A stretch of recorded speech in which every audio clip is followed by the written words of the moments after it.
Hi everyone, my name is Naikaali Irene and I work here at the Hunger Project Uganda as the country lead.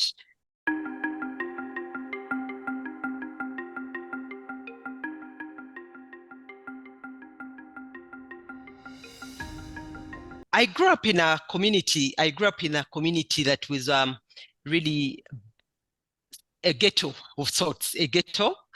And this was way back in the 1980s. So these are communities actually which kind of resonate or are just similar to the kind of communities that we are serving within Hunger Project. And way back, I experienced really what it means to live in situations of deprivation, living in situations where you really feel as a child you're entitled to certain things, but your parents are not able to give them to you.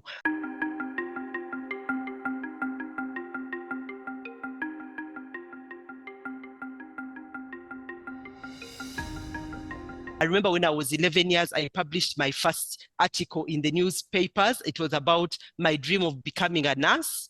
And so when I saw that in the papers, it was really something that opened up a whole new world for me, because I believe that, the fact that I can be able to get in the papers, a ghetto girl, a child from the ghetto, being able to go in the newspapers and everybody reading about me actually had so much for me in the future. And I've held on to that dream. I've kind of tried to integrate it into my work, but when I joined the Hunger Project, that is when everything unfolded for me.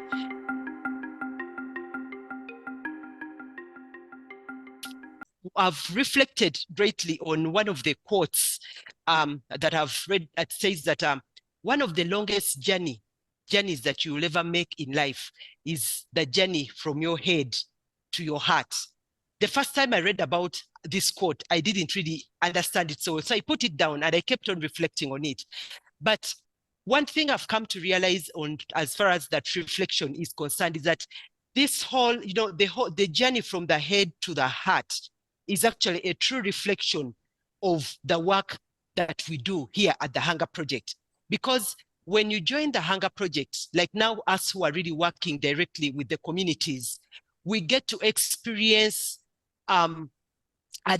we get to experience the work that we do and the impact that it creates to the community at a very different level, which sets you to get out of the knowledge and some of the knowledge and the things that you've been reading about and what you've been doing, to actually experiencing that joy and the abundance and the fulfillment that the work that you do actually brings in your life and also to the communities that you serve. So when I joined the Hunger Project 6 years ago, little did I really know that this journey was one of the journeys that I was embarking on, that was going to get me to constantly make that trek from my head to my heart and also go back.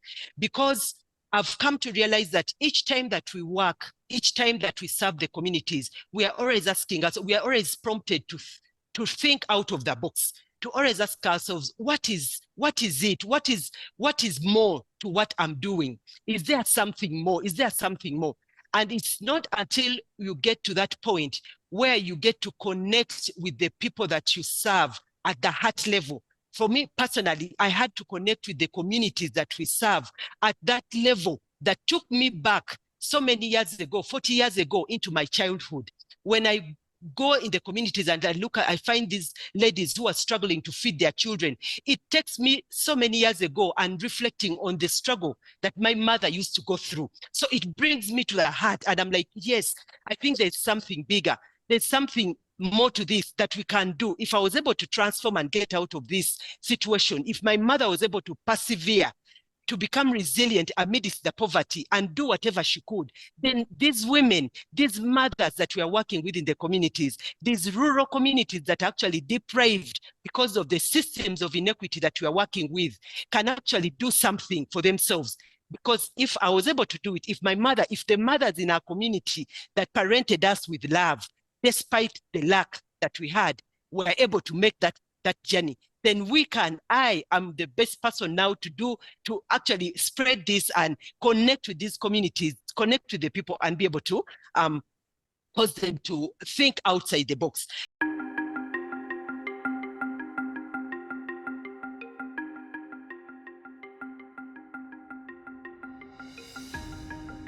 beyond just shifting mindsets, how can we also support these communities to go deeper, to make that journey from the head to the heart and be able to connect? I have a beautiful story from one of the communities, one of the farmers that we've interacted with. Recently, we visited her and asked her, what have you really benefited from this agroecology project that we've been implementing with you? She said, I got to understand my connection with the plants, with my plants. That it's not all about planting and then waiting for her harvest season and going harvest and then eat, but it's about also nurturing, giving back to my plants, giving back to the soil so that the soil can be able to give back to me. So you understand that connection from that deeper level. So if this mother is able to transfer this knowledge even to their children, I can assure you that we are going to have a generation of youth, of children who actually value and understand the importance of nature in the production system and how nature can really be able to sustain them just from that heartfelt level. So now our strategy is, as we are looking towards, working around all these systems issues, we also reflect back on one of the quotes from Albert Einstein, who says that, you can never solve a problem at the same level of consciousness at which it was created.